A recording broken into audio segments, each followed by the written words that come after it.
Hey my dear Chanda, welcome back to my channel. Okay, tell me one thing. Who don't wants an extra income? You or you? Everyone wants. अच्छा, but extra income के लिए मेहनत भी तो करनी पड़ती है. हाँ, करनी पड़ती है. बिना काम के पैसे थोड़ी मिलते हैं. ओके. बट एक एफिशिएंट तरीका बताऊँ जो कि मेरे जैसे आलसियों और आपके जैसे आलसियों के लिए एक बहुत ज़्यादा एफिशिएंट तरीका होता है to get extra incomes is nothing but investments. ओ हाँ, इन्वेस्टमेंट्स. बट हर इन्वेस्टमेंट से तो रेगुलर इनकम नहीं मिलता है ना. सही कहा. तो जानते ना इस वीडियो में कि इन्वेस्टमेंट जर्नी कैसे स्टार्ट करनी है एंड फिक्स इनकम के लिए कहाँ इन्वेस्ट करना है. तो सबसे पहले बात करते हैं एसेट क्लासेस की. अब एसेट क्लासेस कौन सी बोला है? एसेट क्लासेस सिंपली समझो जो इन्वेस्टमेंट्स होते हैं ना, जो जिनकी सेम कैरेक्टरिस्टिक्स होती है, सेम टाइप के जो इन्वेस्टमेंट्स होते हैं ना, उनको कैटेगराइज कर दिया गया है, एक ग्रुप बना दिया गया है एंड उसी को हम एसेट क्लासेस बोलते हैं. अगर हम बात करते हैं तो ये मेनली 4 टाइप का होता है. पहला है इक्विटी. जब आप शेयर मार्केट में पैसे लगाते हैं ना, तो वहाँ पे आप क्या खरीद रहे होते हैं? आप शेयर्स ले रहे होते हैं ना, मतलब कि आप किसी कंपनी के इक्विटी को बाय कर रहे होते हैं. आप वहाँ पे इक्विटी होल्डर बन रहे होते हैं. तो जब भी आप शेयर्स में इन्वेस्ट कर रहे होते हैं ना, तो वो एक इक्विटी एसेट क्लास के अंदर आता है. ठीक है. ओके. नेक्स्ट अगर हम लोग बात करें तो कमोडिटीज़ आ जाता है. अब कमोडिटीज़ में भी बहुत सारे क्लासिफिकेशंस हैं. तो मेनली 3 है, मैं बात करती हूँ उसके बारे में. First one is agriculture. अब एग्रीकल्चर में क्या चीज़ आ जाती है? अपने जो स्पाइसेस होते हैं ना, वो सारी चीज़ें आ जाती हैं. सेकंड बात करें अगर हम तो पेट्रोलियम्स, जो कि पेट्रोल एंड डीजल हैं. एंड थर्ड अगर हम लोग बात करें तो वो हो जाता है अपने मेटल्स, जो कि सिल्वर एंड गोल्ड है.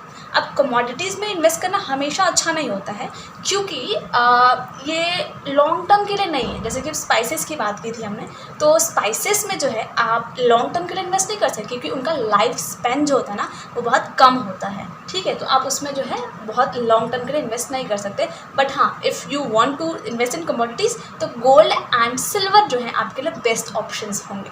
थर्ड अगर मैं एसेट क्लास की बात करूं तो वो रीट्स है. रीट्स को हम रियल एस्टेट भी कहते हैं.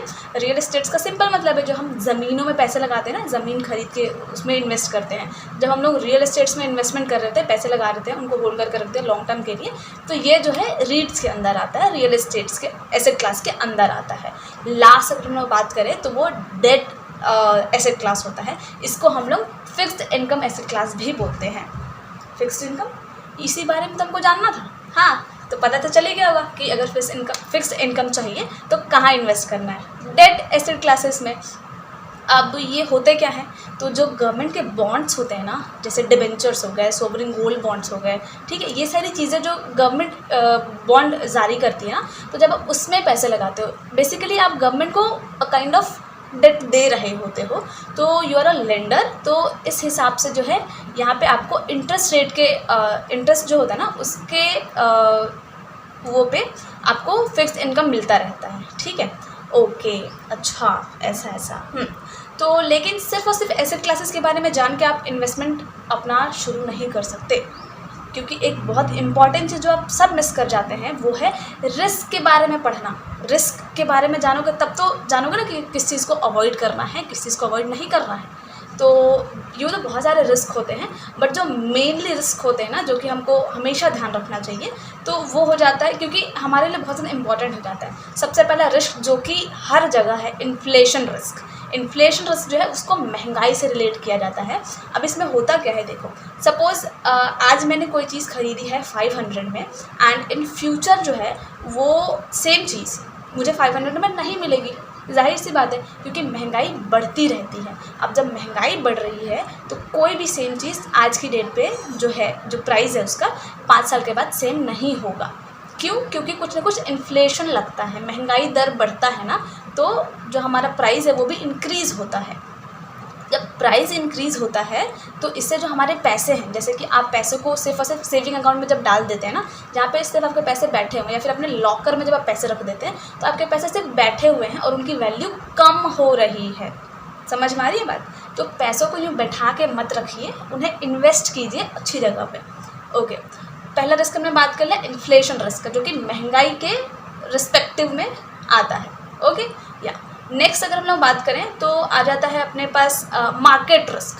सबसे बड़ा रिस्क जो कि आपके और हमारे कंट्रोल में बिल्कुल नहीं है, बट हाँ, कुछ स्टडीज़ करके, बहुत ज़्यादा पढ़ के, थोड़ा सा सोच समझ के, एक कैलकुलेटिव अगर हम लोग इन्वेस्टमेंट्स करते हैं तो हम लोग मार्केट रिस्क को थोड़ा बहुत कम कर सकते हैं, बट टोटली नहीं, बिकॉज मार्केट हमारे कंट्रोल में बिल्कुल नहीं होता है, ठीक है। तो ये रिस्क कब आता है, जब मार्केट फ्लक्चुएट करता है बहुत ज़्यादा, मार्केट कभी भी ऊपर नीचे होता रहता है ना, तो इसके वजह से जो रिस्क आता है ना, आपके पैसे कभी भी कम हो जाते हैं, बहुत ज़्यादा कम हो जाते हैं। अभी रिसेंट टाइम पे मार्केट बहुत ज़्यादा गंदा परफॉर्म कर रहा था, अभी थोड़ा बहुत उठना स्टार्ट हुआ है, बट हाँ कुछ दिनों पहले मार्केट सिर्फ fall down regular fall down हो रहा था।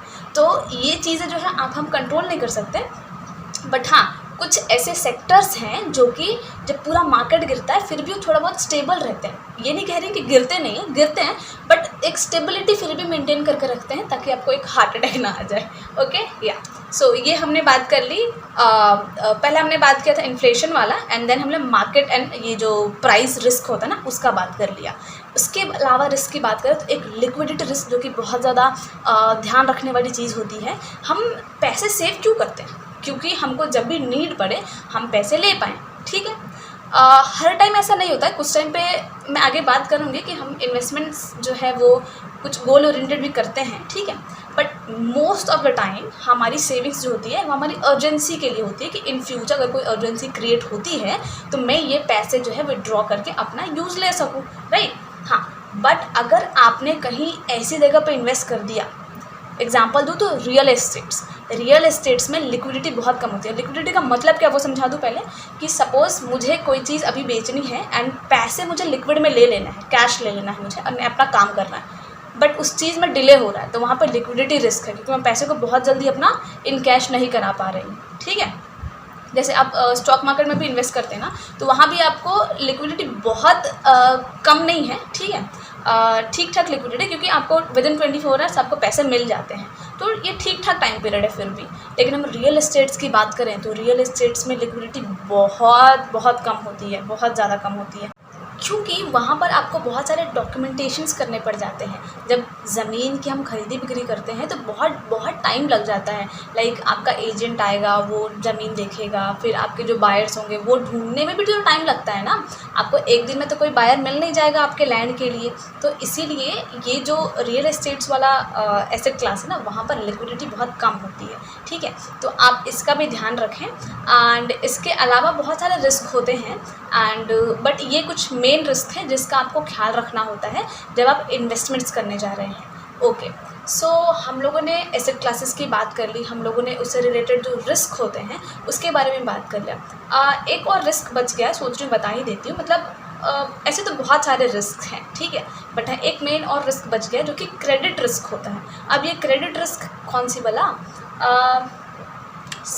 हमने बात की थी ना उसकी, डेट की। तो डेट में आप जो है अपना पैसे जो है वो बॉन्ड्स में लगा रहे होते हैं ना, तो आप लेंडर होते हैं, बट जो पैसे ले रहा होता है, जिसने बॉन्ड्स मतलब जो इशू कराते हैं, वो बोरोवर्स होते हैं। तो क्रेडिट रिस्क का मतलब क्या होता है ना, जब आपने मनी लेंड किया है एंड जो आपका बोरोवर है उस मनी का, वो जब आपके पैसे लौटाने में डिले करे, ठीक है, या फिर वो आपके पैसे लेके भाग जाए, वो डिफ़ॉल्टर निकले, तो यहाँ पे आता है क्रेडिट रिस्क कि आपको जो प्रिंसिपल अमाउंट है आपको वही नहीं मिला।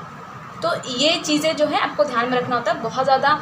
पैसों के मामले में तो ट्रस्ट ऑब्वियसली बहुत हाई प्रायोरिटी होता है, तो ट्रस्ट जो है हमेशा आप प्रायोरिटाइज करके ही आगे इन्वेस्ट करें। एंड या जब आप बोरो भी जब आप लेंडिंग भी कर रहे हैं मनी की, तो आप सामने जो आपका बोरोवर है उसको अच्छे से जांच पड़ताल कर ले उसकी, कि वो जो है आपके पैसे आपको क्रेडिट कर भी पाएगा कि नहीं, सो दैट आप जो है ये क्रेडिट रिस्क नाम से जो चीज़ है ना उससे बच सके इन फ्यूचर।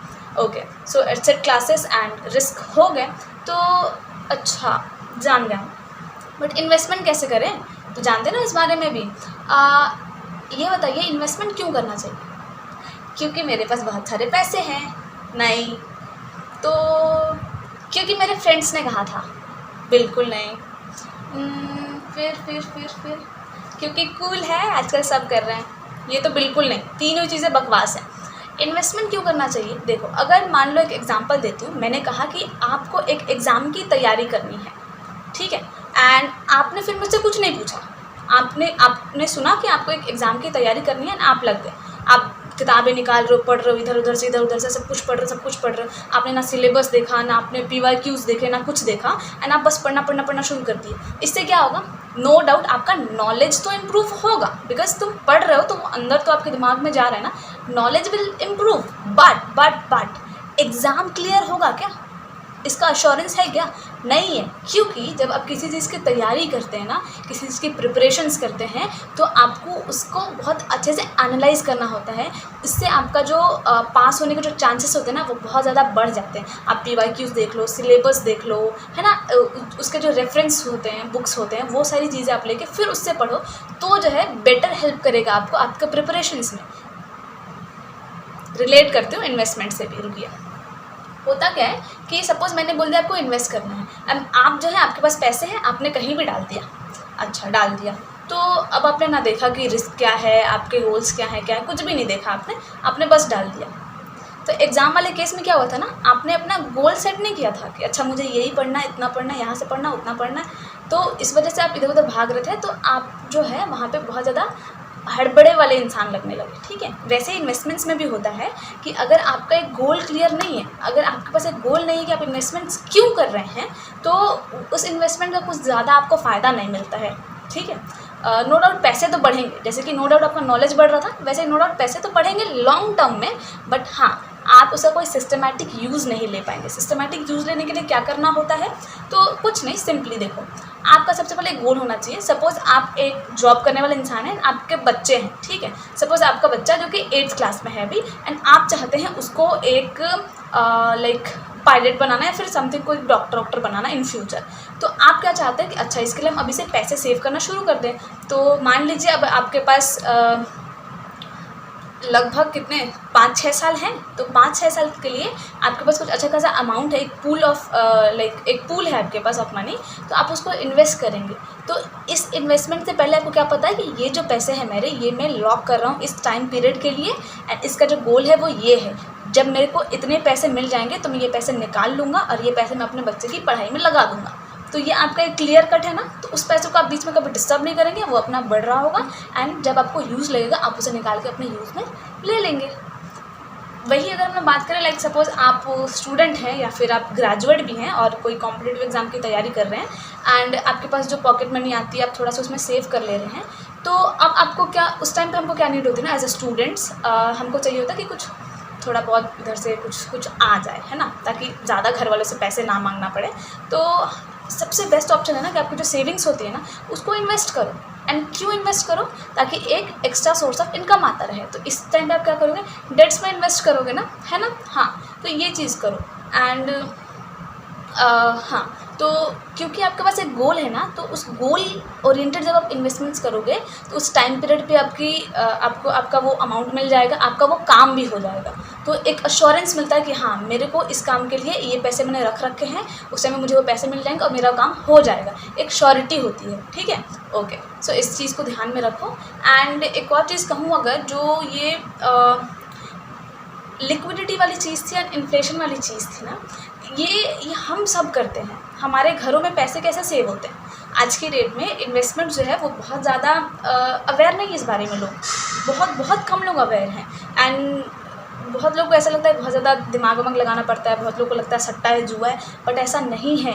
ये एक रेगुलेटरी बॉडी, जो जैसे कि बैंक्स को RBI कंट्रोल करता है ना, वैसे इन्वेस्टमेंट्स के लिए एक रेगुलेटरी बॉडी है, SEBI, जो इसको पूरा कंट्रोल करती है। सरकार के कंट्रोल में ये सब चीज़ें, इसके लिए पूरा लिखा पढ़ी काम काज, पेपर ऊपर डॉक्यूमेंट सब बनता है, पूरा लीगल तरीके से ये काम होता है। तो ये जुआ कैसे हो सकता है, ये बताइए मुझे। इसके लिए बाकायदे एग्ज़ाम्स भी होते हैं, NISM के एग्ज़ाम्स हो गए, SEBI के खुद के कुछ एग्ज़ाम्स होते हैं, लाइसेंस लेना होता है, ये सारी चीज़ें पूरा प्रूफ के साथ आपको ये काम करना होता है। तो ये कहीं से जुआ नहीं है। हाँ, बट अगर आप अवेयर नहीं हैं और आप कहीं से किसी से भी करवा रहे हैं, अगर हम डॉक्टरी की भी बात करें तो वहाँ पे भी कुछ झोला छाप डॉक्टर होते हैं ना, आपको अवेयरनेस नहीं हो तो आप इलाज करवा लेते हो। इसका मतलब ये थोड़ी कि डॉक्टरी प्रोफेशन एक गलत प्रोफेशन है, नहीं है ना। कुछ अच्छे डॉक्टर्स हैं जिनके पास प्रॉपर लाइसेंस है, डिग्री है, सब कुछ है, उनसे इलाज कराओ, बेस्ट ऑप्शन। वैसे ही इन्वेस्टमेंट जब करना है तो आप जब अपना एडवाइजरी वगैरह लें या फिर कोई भी अब जब स्टडी करें, ऑफिशियल वेबसाइट पर जाइए, NSE की, BSE की, NISM की, SEBI की खुद की वेबसाइट्स हैं ऑफिशियल, उस पर जाके उस पर पढ़िए, उस पर जानिए, उससे सीखिए।